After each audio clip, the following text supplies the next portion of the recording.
Everyone, इस video में हम क्लास 12th की इंग्लिश फ्लेमिंगो की poem three thing of beauty के मोस्ट इम्पोर्टेंट क्वेश्चंस की स्टडी करेंगे। पुराने वीडियो में हमने क्वेश्चन 1 से 4 तक स्टडी की थी। इस वीडियो में हम क्वेश्चन 5 से स्टडी करेंगे। देखिए क्वेश्चन 5 दिया है, do we experience things of beauty only for short moments. क्या हम अनुभव करते हैं थिंग्स ऑफ ब्यूटी का केवल कुछ क्षणों के लिए, और do they make a lasting impression on us, या फिर वे हमारे ऊपर एक लास्टिंग इम्प्रेशन बनाती है, यानी एक ऐसा इम्प्रेशन, एक ऐसा प्रभाव जिसको हम कभी नहीं भूलते। Answer, things of beauty always make a lasting impression on us. देखिए आपको यहाँ से लेके यहाँ तक लिखना है थिंग्स ऑफ ब्यूटी, फिर आपको यहाँ से उठाना है आंसर को, ऑलवेज ऑलवेज लिखना है मन से, ऑलवेज, फिर यहाँ से उसके आगे कंटिन्यू लिखना है। Always make a lasting impression on us, यानी थिंग्स ऑफ ब्यूटी हमेशा एक लास्टिंग इम्प्रेशन बनाती है, यानी जो कभी ख़त्म नहीं होता, ऐसा प्रभाव हमारे ऊपर बनाती है। ब्यूटी नेवर डाइज, क्योंकि सुंदरता कभी नहीं मरती। It's Joy remains for ever, और उसका आनंद हमेशा बना रहता है। फॉर एवर यानी सदा, हमेशा, सदैव। ए thing of beauty is a joy for ever, यानी थिंग ऑफ ब्यूटी मीन्स आनंद हमेशा। Question number 6, What image does the poet use to describe the beautiful bounty of the earth? कौन सी इमेज पोएट यूज करता है beautiful, जो पृथ्वी की जो सुंदरता है उसको बताने के लिए। Answer, the poet uses the image of an endless fountain of immortal drink to describe the beautiful bounty of nature, यानी पोएट एक इमेज लेता है endless fountain of immortal drink. Immortal यानी जो कभी नहीं नष्ट होता, जो कभी नहीं मरता, ऐसा जो कभी नहीं मरे, जैसे अमृत, इमोर्टल ड्रिंक यानी अमृत। तो कवि जो है कल्पना करता है एंडलेस फाउंटेन, यानी एक झरना बह रहा है जो कभी समाप्त नहीं होता, एंडलेस यानी जिसका कभी अंत नहीं होता, और इमोर्टल ड्रिंक उसमें बह रहा है, उसमें अमृत बह रहा है धरती की सुंदरता को बताने के लिए।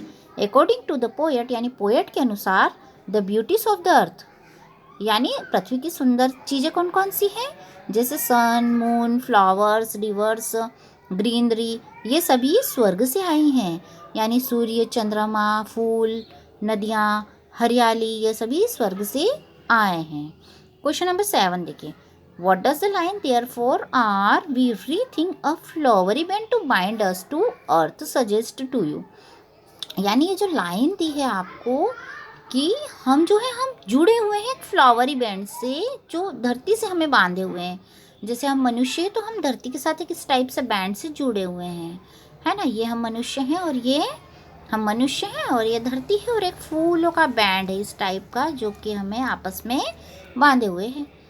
तो पोएट क्या सजेस्ट करना चाहता है आपको इस लाइन के द्वारा, इसका मीनिंग ये है कि beauty of nature makes our life worth living on earth, यानी इसका अर्थ ये है कि जो ब्यूटी ऑफ नेचर है वो हमारी लाइफ को बनाता है वर्थ लिविंग, यानी हम लंबे समय तक धरती पे रहें।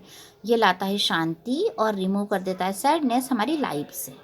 ठीक है, अब क्वेश्चन नंबर 8 है, summarise the poem a thing of beauty. आपको यदि ये क्वेश्चन आ जाए कि आपको पोएम की थीम बतानी है या पोएट इस पोएम में क्या कहना चाहता है, तो भी आपको हमेशा यही आंसर को लिखना है। ओके, थीम भी वही है, सेंट्रल आइडिया भी वही है, और समरी भी वही है।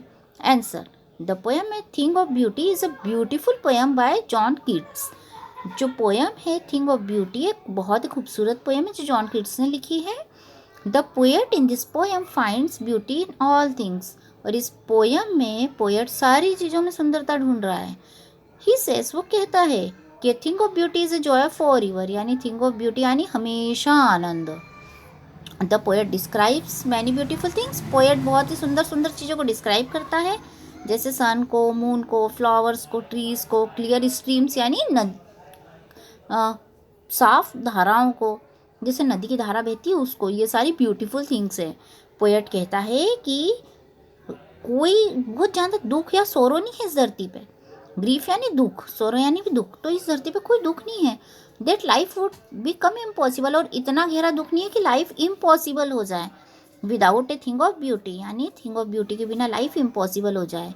It is beauty that binds us to the earth, और ये सुंदरता ही है जो हमें धरती से जोड़े रखती है। ठीक है, तो आपको इनकी स्टडी करनी है और मेरे साथ कंटिन्यू पढ़ाई करनी है। Thank you for watching this video.